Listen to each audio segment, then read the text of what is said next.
Yeseretebo habulwa wamu ne mutabani we Muhoozi mwagala tukola kinki kye mwagaza His Excellency Kyagulanyi Ssentamu Robert Bobi, the elected President of Uganda, Ssuubi lya Uganda, President w'abantu omulungi omulonde Kyagulanyi Ssentamu Robert Bobi, mutwagaza ki? Mugamba nti mugenda kubeerawo nga mutukolako effujjo nga ffe tusirise busiisi tubatunuulidde butunuulizi nedda bakulu tebigenda kubawo ebityo tetugenda kukkiriza kano akamanyiro kemwagala okutuusa ku Kyagulanyi Ssentamu Robert Bobi ndina ejjoogo kwegamba Museveni ye yajja kujooga His Excellency Kyagulanyi Ssentamu Robert Bobi awamu ne famire ye n'abantu be bonna abamutambulirako wagamba nti kakati gwe genda wa Kyagulanyi Ssentamu Robert Bobi okette nga munnange ennyonyi zeetala nga bannange batandika okwetaza kamera zaabwe kwegamba nga buli kimu bakikola okulaga okulemesa His Excellency naye tubagamba byonna bye mukola mu bikole naye akaseera kammwe kagenda kujja. Temulowooza nti mmwe abasoose era temulowooza nti mmwe abagenda okusembayo. This is Uganda for Ugandans. Bannayuganda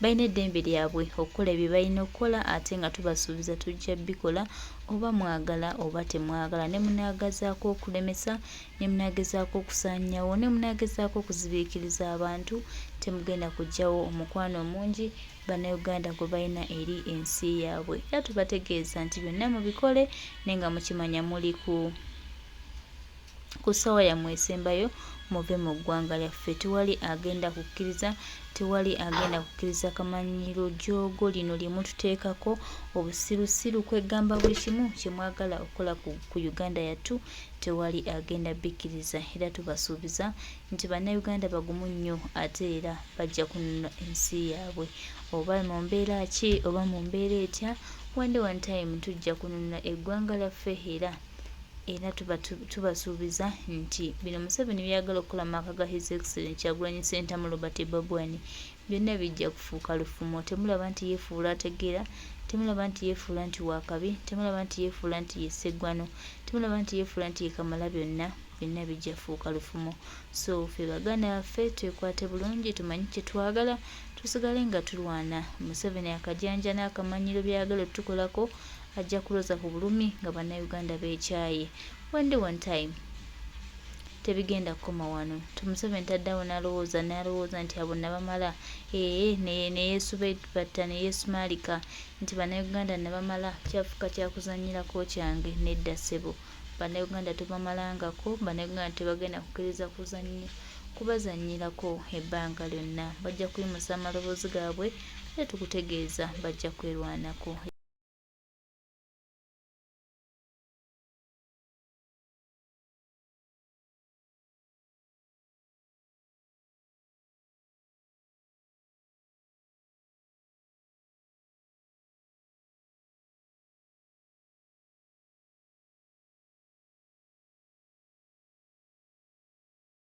Muwuliriza omusajja ono bamuyita Haji Kaloole oba Haji Kaloole simanyi.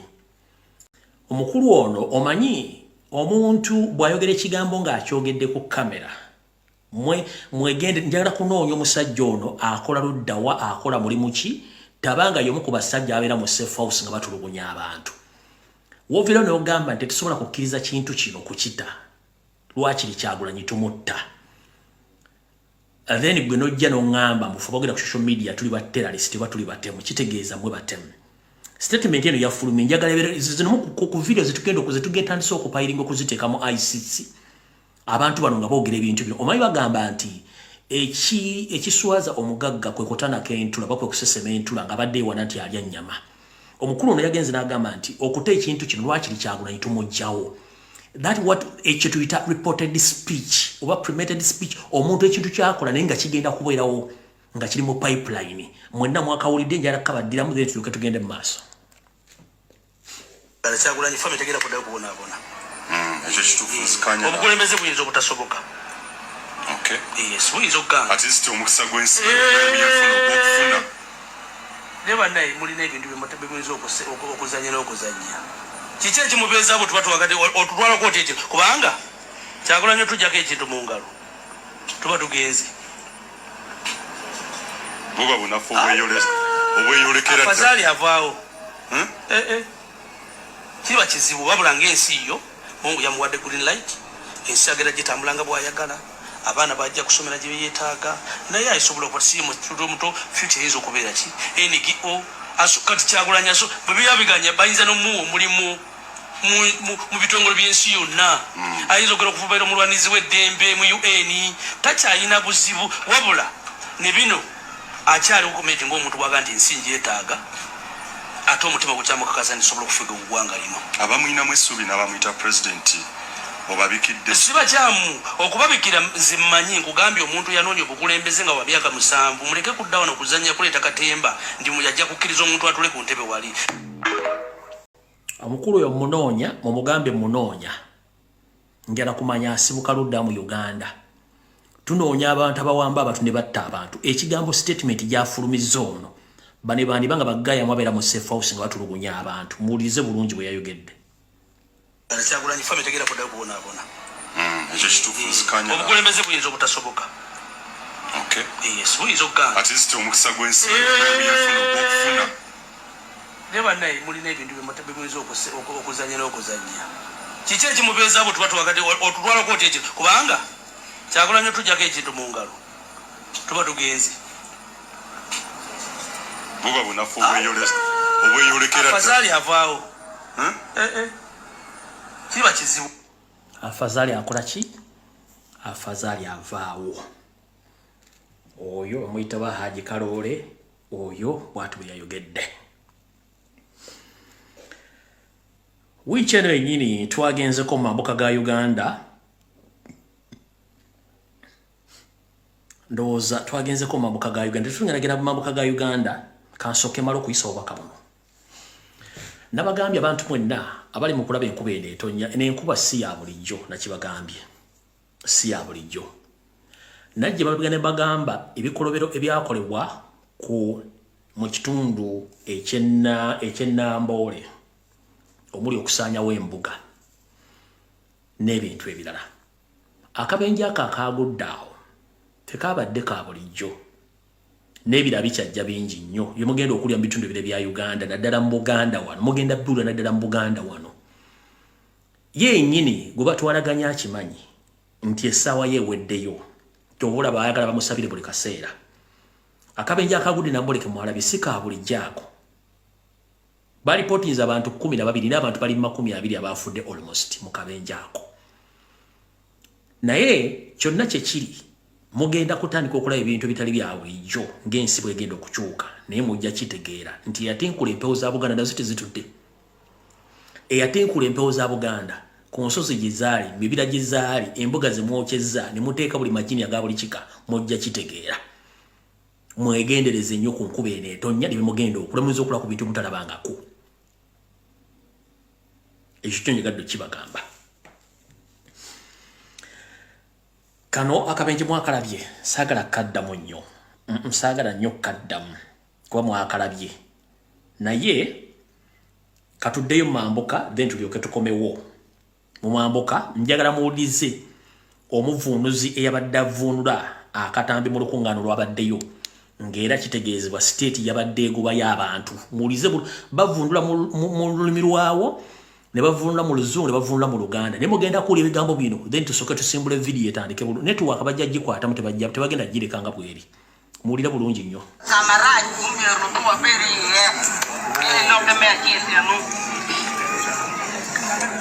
mwaka 2014 abakulembeze bajja wano ne mukanya teri addamu kuyingira mu paaka mukomaawo leaders of this country came here and he agreed that no one should enter that land.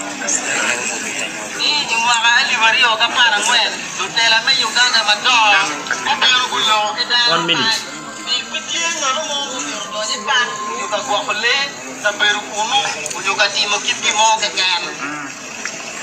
Mukulembeze w'eggwanga pulezidenti waffe alagidde buli eyayingira luvannyuma lwa 2014 Now, the president of the Republic of Uganda, His Excellency, the President Museveni, has commanded those who entered this land was that time. You live right now.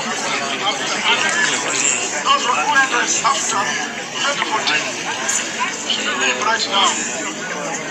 Ile tendo materi Uganda President Yoweri Kaguta Museveni wajani yo magotoni ngoma pa chate magali bario kapara ngwen me pina nyim mumierbo ao kapa Ekyokubiri la second issue abaliyo mwenna vanesaawe amagye gayingira bwe banaakusangayo bajja kugoba bwe banaasanga ebirime tebajja bikwatako bwe basanga amanda tujja kugoota bwe tusanga embaawo tujja kuzoota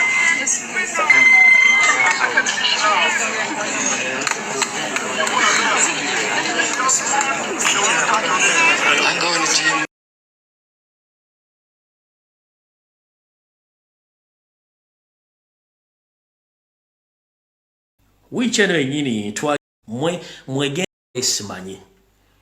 Omukulu ono omanyi omuntu bwayogera ekigambo ng'akyogedde ku kamera. Mwegende njagala kunoonya omusajja ono akola luddawa akola mulimu ki tabanga y'omu ku basajja abeera mu safe house nga batulugunya abantu. Wovera n'ogamba nti tusobola kukkiriza kintu kino kukita. Lwakiri Kyagulanyi tumutta. Then gwe nojja n'ongamba mufubogera ku social media tuli ba terrorist tuli batemu kitegeeza mwe batemu. Statement eno yafulumye njagala zino ku video zetugenda okupayiringa okuziteeka mu ICC. Abantu bano nga boogera ebintu bino. Omanyi bagamba nti ekiswaza omugagga kwe kotana k'entula bakwe kusesema entula nga badde ewana nti alya nnyama. Omukulu ono yagenze n'agamba nti okuta ekintu kino lwakiri Kyagulanyi tumugjawo. That what ekyo tuyita reported speech oba premeditated speech omuntu ekintu kyakola naye nga kigenda kubeerawo nga kiri mu pipeline mwenna mwakawulidde njala kabaddiramu then tuke tugende mu maaso. Kyagulanyi fami tegera kuddayo kubonaabona. Ekyo kituufu nzikanya. Obukulembeze buyinza obutasoboka. Okay. Yes, buyinza okugamba. At least omukisa gw'ensi yafuna okufuna. Ne bannaye mulina ebintu bimuyinza okuzannya n'okuzannya. Kiki ekimubeeza abo tuba tuwakati otutwalako oti ekyo kubanga Kyagulanyi tujjako ekintu mu ngalo tuba tugenze. Buba bunafu obweyolekera dda. Afazali avaawo.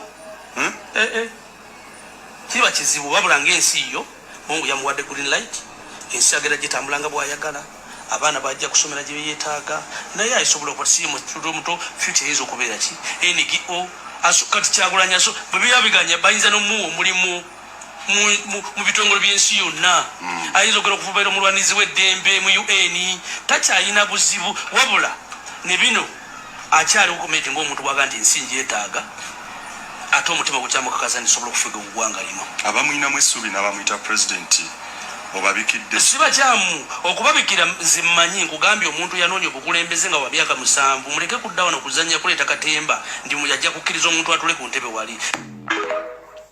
Omukulu oyo munoonya mumugambe munoonya njala kumanya asibuka ludda mu Uganda. Tunoonya abantu abawamba abantu ne batta abantu. Ekigambo statement gyafulumizza ono bane bandi banga bagaya mwabeera mu safe house nga batulugunya abantu. Muwulirize bulungi bwe yayogedde. Kyagulanyi fami tegera kuddayo kubonaabona. Ekyo kituufu nzikanya. Obukulembeze buyinza obutasoboka. Okay. Yes, buyinza okugamba. At least omukisa gw'ensi yafuna okufuna. Ne bannaye mulina ebintu bimuyinza okuzannya n'okuzannya.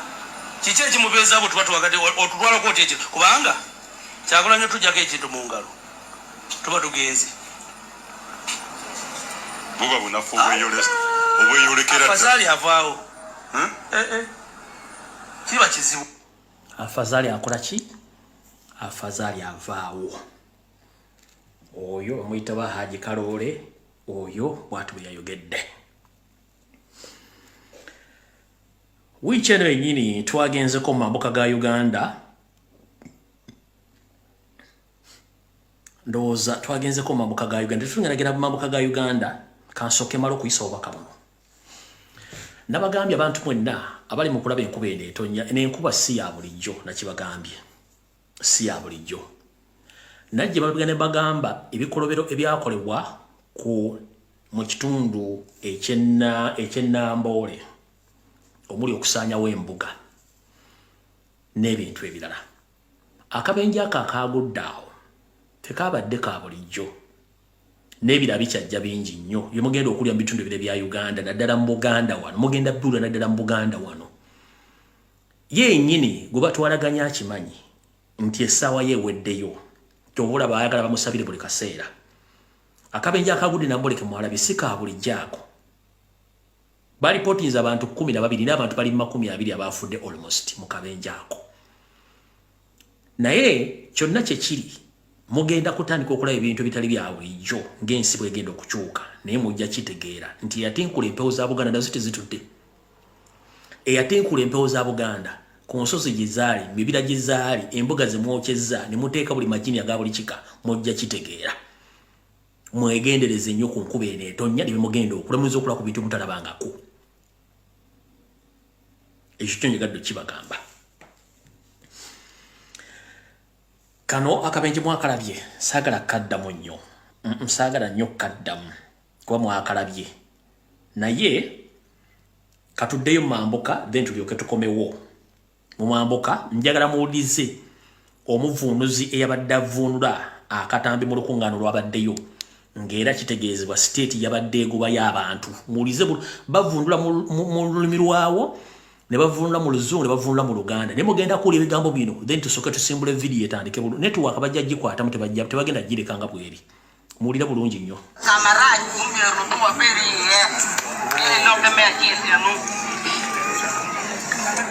Mwaka 2014 abakulembeze bajja wano ne mukanya teri addamu kuyingira mu paaka mukomaawo. Leaders of this country came here and he agreed no one should enter that land.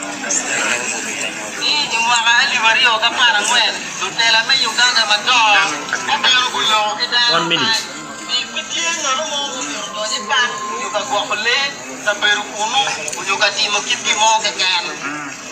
Ati mukulembeze w'eggwanga pulezidenti waffe alagidde buli eyayingira luvannyuma lwa 2014 Now, the president of the Republic of Uganda, President Museveni, has commanded those who entered this land before that time to leave right now. Those who entered after 2014 should leave right now. Ile tendo materi Uganda President Museveni wajani yo magotoni ngoma pa chate mwagali bario kapara ngwen mepira nyim mumierbo ao kapa ekyokubiri The second issue. abaliyo mwenna vanesaawe eno amagye gayingira bwe banaakusangayo bajja kugoba bwe banaasanga ebirime tebajja bikwatako bwe basanga amanda tujja kugoota bwe tusanga embaawo tujja kuzoota.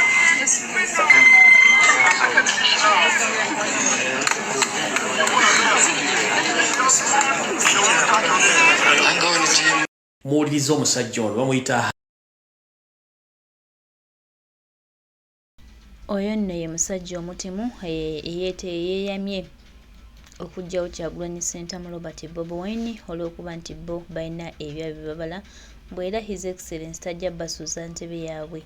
Oba bano baloota ki oba ani abagamba balabika babongoota nga David Lutalo bwe yatukuba akayimba nti tubongoota naye ate munange ye yabongooteredde ku stage ndowooza. Ensi eno bagiyita yaabwe naye munange ensi si yaabwe balowooza nti bagenda gikungula naye tutabanga abatalina makungula ge bagenda funa okuggyako okweziika. Ffe tuba tunuulidde tubadde taddeko amaaso abiri tulabe ki kye bagamba oba ki kye bagezaako okukola naye nga ye His Excellency Kyagulanyi Ssentamu Robert Bobi Wine akyali mugumu nnyo ate ne bannayuganda ffenna tumanyi nti tuli bagumu kubanga Kyagulanyi Ssentamu Robert Bobi Wine yasacrificinga byonna wabeera omugumu naffe tuba bagumu era tetutidde kyonna gavumenti eno kyayagala okukola His Excellency Kyagulanyi Ssentamu Robert Bobi.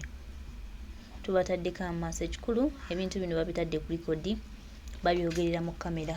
Obujulizi bweyongera kubanga bwekuŋŋaanya bwewako obujulizi nti ye Sente Bugabulwa alabika nga ayagala kujjawo Kyagulanyi Ssentamu Robert Bobi. Abo basajja baba bali mu kasanko be bagenda bewako obujulizi era incidents nyingi tubadde tulaba nga Kyagulanyi Ssentamu Robert Bobi wabadde mu national wide tour. Basajja adi baagala okumunyuza omusu naye bano bonna badde bujulizi kuva wa Sente Bugabulwa. So baganda baffe tetuba na kutya, tumanye nti tuli bagumu era tusigale nti tuli bagumu. Tumanye nti waliwo ekyenjawulo ekigenda okujja oba gavumenti ya Sente Bugabulwa eno egenda kuwunzikibwa. Musigale nga mulwana, tusigale nga tulwana, tulabe nga tutereeza byonna ebyasoba. Kano akamanyiiro line Efugyo Museveni yayagala otuteekako kyali tujja ku mulamwa tutambule tununule eggwanga lyaffe.